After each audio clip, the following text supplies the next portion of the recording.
Okay, today we're going to start on the sum and difference formulas for sine, cosine, and tangent here. And usually I prove these out, but I'm going to go ahead and save these proofs until later, simply because they're a bit laborious and tough to understand, and I don't want to scare anybody off here. So let's just kind of take my word for it at the moment here. And what sum and difference trig formulas are is that for sine, cosine, and tangent here is that when you are adding to or subtracting the two angles right here, okay, that requires a different algorithm. Okay, that means is that we're not able to go ahead and just distribute sine into each one of those. It plays out a little bit differently, as you can see on the right hand side of the equal sign there. Something that we do want to mention before we move forward is that these symbols right here basically mean is that if this is a plus sign here, then it's going to be a plus sign here, and likewise if it's a negative sign here, it's going to be a negative sign here. However, so you notice that this is plus minus plus minus. However, if we go plus minus to a minus plus, that means whatever sign is here, say a plus sign, it's going to be a negative sign here, and likewise if it were a negative sign here, this is going to be a plus sign here. Okay, so that's how they correlate. So how are we going to do this out? So we got the cosine of 75 degrees here, and we don't really know what the cosine of 75 degrees is because we only know these guys right here, right? All these nice angles that we studied. And then as we run around the unit circle, we get more of those reference angles to the 30, 45, 60, and 90, etc., etc. So what we're going to do is that we're going to rewrite 75 as a sum of two known angles, okay? So what I'm going to do is that I'm going to start off by going the cosine of 75 is just going to be 45 degrees plus 30 degrees, okay? And now what we're going to do is that we're going to use the sum formula of cosine over here, and this basically says that if I have this alpha right here and this beta, then I'm going to, so this is the alpha right here and the beta right here, I'm going to have to put these into that formula, okay? So here we go. So I'm going to do it down below. It says the cosine of alpha, which is 45 degrees, times the cosine of beta, which is 30 degrees. Now this is a plus sign, and notice that this plus sign, that means is that we have an inverse or opposite relation here, and so it's going to go to a minus. So I got minus, and that is going to give me sine of alpha, which is 45 degrees, and sine of beta, which is 30 degrees. Okay, so now we're able to easily knock these things out using what we know about trigonometric ratios. So bringing this down, I got the cosine of 45 degrees is root 2 over 2. The cosine of 30 degrees is going to give me, and I'm just going to set these off with some parentheses there, root 3 over 2 minus cosine of 45 degrees, which is root 2 over 2, times the sine of 30 degrees, which is 1/2. Okay, and now we just need to clean this thing up a little bit. So square root of 2 times the square root of 3 is the square root of 6. And 2 times 2, that's just going to go ahead and give me 4, minus square root of 2, because that's a square root of 2 times 1, all over 4. And so at the end of the day, my final answer is going to be the square root of 6 minus the square root of 2 all over 4. And that gives me the exact value of this guy right here. Okay, so and if you would check that in your calculator, you punch cosine of 75 degrees in, get an answer, plug that in as well, get an answer, you're going to see that they're going to be the exact same thing. Okay, so let's tackle this tangent of pi over 12 real quick. Okay, so the tangent of pi over 12, so pi over 12, we got to figure out how many radians this is. I'm sorry, how many degrees this is. And so, because this is, when you have something that is in radians, it's tough for students to set up a sum or difference that is going to really go ahead and make sense. Okay, so let's go ahead and let's find out how many degrees this is, and we're just going to do our simple formula over here, okay, that we did convert from radians to degrees, and I'm going to go ahead and plug in theta, which is going to be this guy. Okay, so and then knocking everything out, we know that this is, and I'm just trying to go through this real quick so we can get to where the rubber meets the road here. This is going to be what, 1/24th. Okay, and then we would have cross multiply, and we would get theta d is 15 degrees. Okay, so 15 degrees is a lot easier for us to manage, or probably visualize, than a radian of pi over 12. So what I'm going to do is that we're going to use the tangent formula here, and it doesn't matter which, they're going to have the same values whether we pick these two or these two, because it's going to be the difference of 15. So let's just, pick the smaller one, which is going to be the 45 and the 30, and see how that shakes out. Okay, so I'm going to rewrite this as the tangent of 45 degrees minus, okay, the tangent of 30 degrees. And so we're going to realize that this is the alpha and this is the beta, and we're going to be plugging it into this formula here, making sure that we keep our signs straight, because we got a direct relation, and then we got an opposite relation right here, so we got to watch those signs. Okay, so we have the tangent of 45 degrees.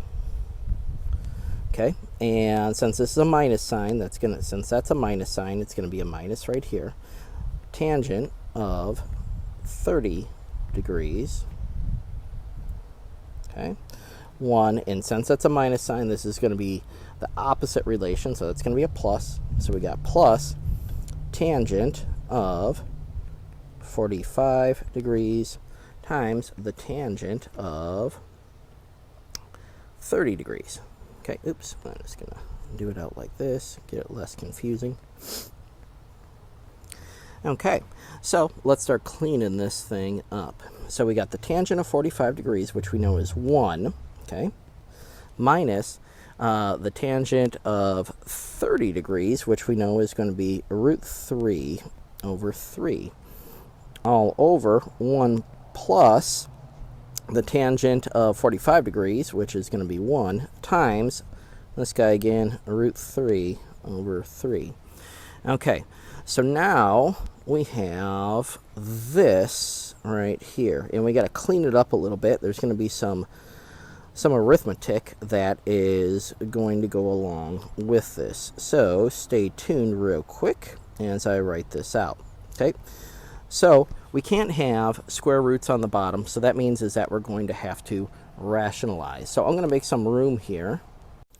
Okay, so we got a lot of arithmetic to do, and so putting this over here, what I'm going to do first is cut down these fractions, and I'm going to multiply the top and the bottom by a 3, just to get rid of those fractions here, and that is going to in turn knock those things out. So that's going to give me a 3 minus the square root of 3 all over 3 plus the square root of 3. And now the only way to go and get rid of the square root on the bottom is to multiply the top and the bottom by the conjugate. So let's do that. Okay, so written in black there is the conjugate, and so you notice that these are the same up top, so I'm just going to leave them be as 3 minus the square root of 3 squared. And now I have to go ahead and do some FOIL with these guys right here. So on the bottom, I'm going to get 3 times 3, which is 9, 3 times root 3, and minus 3, and then I have negative square root of 3 times the square root of 3, which is a minus 3. So what we're going to do is that we're going to cross these guys out, and on the bottom I have 9 minus 3, which is going to give me 6. So at the end of the day, after all of that arithmetic, we are going to get the exact solution of 3 minus the square root of 3 squared all over 6, and that is going to give me my exact value for that guy right there. And again, if you punch those both into a calculator, you see you're going to get the exact same thing. So that's how you do that, and we're going to be moving on to some other skills and that have to do with the sum and difference formulas. Okay, here is another use for the sum and difference formulas here, and basically this is more an exercise in putting pieces together and using the formulas in a rewarding way, and kind of integrated with what we already know. Okay, so basically what it's asking us to do is to evaluate this, okay, given that the sine of alpha is in the first quadrant. Okay, so what we're going to do is that we're going to set up a scenario here, and we're just going to use, it doesn't have to be perfect, we're just going to set up like a little dummy triangle here, no offense to the triangle, and we're going to set up alpha here. And so basically what we're looking at is this, is that we're creating, again, this triangle that is going to have these properties. Notice it again, first quadrant, it's a right triangle here, and we know that the sine of alpha is 4 over 5, which means the opposite over the hypotenuse here. Okay, now when we have these triangles like this, we also want to probably fill in the last side. Okay, and the last side using the Pythagorean theorem is going to give us 3, which showed the work off to the right there, just using the Pythagorean theorem real quick. Okay, so that's our first triangle. Now, what we want to know also is the cosine, because when we have the sine of alpha plus beta, we're going to have a cosine values and sine values, and you notice that up here we have cosine and sine values of both alpha and beta sprinkled on the right hand side, completing the formula. So let's set up this triangle here, and notice that it is in the second quadrant, and again the triangle doesn't have to be proportional, it just has to a placeholder for everything, and this is going to be beta here, the reference angle. And we notice that it is going to be a negative 12 over 13, but let's just fill in the sides right now and not worry about that. Okay, so this is going to be the adjacent, so that's going to be 12, and this is going to be 13, and so using the Pythagorean theorem to find the last side, it looks like it is going to give us 5. Okay, so I'm going to go ahead and put 5 here, and it appears like we are ready to go. And remember that this is in the second quadrant. So once we get this set up, okay, and we can start to take these triangles and read the values from them to go ahead and complete the problem. So let's take a look at completing the problem. I'm going to write it in the center here. So we want to find out what this is given these two facts. And so I'm going to write, we need the sine of alpha, okay, and I'm just copying right up top here, sine of alpha times cosine beta, okay, it's adding right here, so I know I'm going to be, that's the same relation right there, so that's going to be a positive, and then we got sine of beta cosine alpha. Okay, so from here we can read it right off the triangle. So what I'm going to do is that I'm going to, all right, take a look, sine alpha. That is given to us, so I know that that is going to be 4/5. Okay, it's given to us up above. Cosine beta is already given to us as well, and that's going to be a negative 12/13 plus, and now I got sine of beta. Now I have the completed triangle, and now I can go ahead and read the opposite over the hypotenuse, and it's in the second quadrant where sine is positive as well, and so therefore that's going to give us a positive 5/13. And we got the cosine of alpha. The cosine of alpha, we have the side that we got from the Pythagorean theorem. We got 3/5 adjacent over hypotenuse, and so therefore we have 3/5. Okay, like that. And so now we just need to go ahead and do the arithmetic with this, and so let's do that. Okay, so multiplying these fractions out, I get this guy, and I just used a calculator here and then converted it fraction button. And so when I add those up, I believe I'm going to get, for the final solution here, a negative 33/65. Okay, so that is the final solution right there, and that's how you do that kind of problem. And yeah, see you in the next video. All right, in this video, we're going to be doing some trig identities here, and using the sum and difference formulas, and play by the same rules that we did with our other trig identities that we did previously. And for this first one here, we're going to try and get this guy to look like this guy. Now, normally you'd split down the middle, but I'm going to be doing lots of writing, so I'm going to, at the end of the day, just try and make it look like sine x, okay, the left-hand side. So we have cosine, so it looks like this is logically the best one to, the best formula to knock it out, where I have alpha and I have beta right here. So I'm going to go cosine of pi/2 times cosine of, and then I have beta, which I'm going to just call x. All right, I have a minus sign here, so I know that this is going to be the opposite relation, which is going to give me a plus, okay? And then I have the sine of pi/2 and the sine of x. Okay, now to show that these are going to fall apart kind of nicely here, is that we know that the cosine of pi/2 is 0, okay? So I got 0 times the cosine of x, so this entire side is just basically, or I should say the entire left-hand side of the addition sign is going to go away. So that kind of cancels its way out.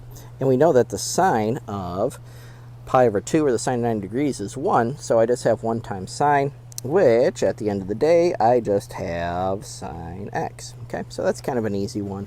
And it kind of shows you the flavor of how those are going to interact with one another. This other one, though, seems like it's got some more work to do, so let's check it out. Okay, we got some alphas and betas in here, and we got some stuff in it. Again, I'm going to have kind of pinch for room here, and so I'm going to get this left-hand side, and I'm going to try and make it look like this using the properties above. So it looks like we're dealt cosine again, which isn't a bad thing. And so I'm going to write it looks like cosine alpha minus beta, which is just basically that guy rewritten out. So let's do that. So I'm going to write it out real quick. Okay, so there's the first step, expanding the numerator using the sum formula, or I should say the difference formula for cosine there. And then what I'm going to do is that I'm going to, since it is being divided by a single term on the bottom, okay, anything that is being multiplied together, I can use that to split each fraction into two different ones. So let's do that. Okay, and so now I have some interesting stuff going on here, because it looks like I need 1 and I need some tangents. Well, the 1 is easy because all of this is just everything divided by itself, so that's going to give me a 1 right there. So I know that I got that 1 taken care of. And fortunately, I have the definition of tangent as it relates to sine over cosine right here. So this is going to be tangent alpha, and this is going to be tangent beta, which takes care of those two. And so at the end of the day, I get 1 plus tangent alpha times tangent beta. Okay, and so looks like we did it. And so again, that kind of ties in sum and difference formulas. And look for the proof of the original ones a little bit later.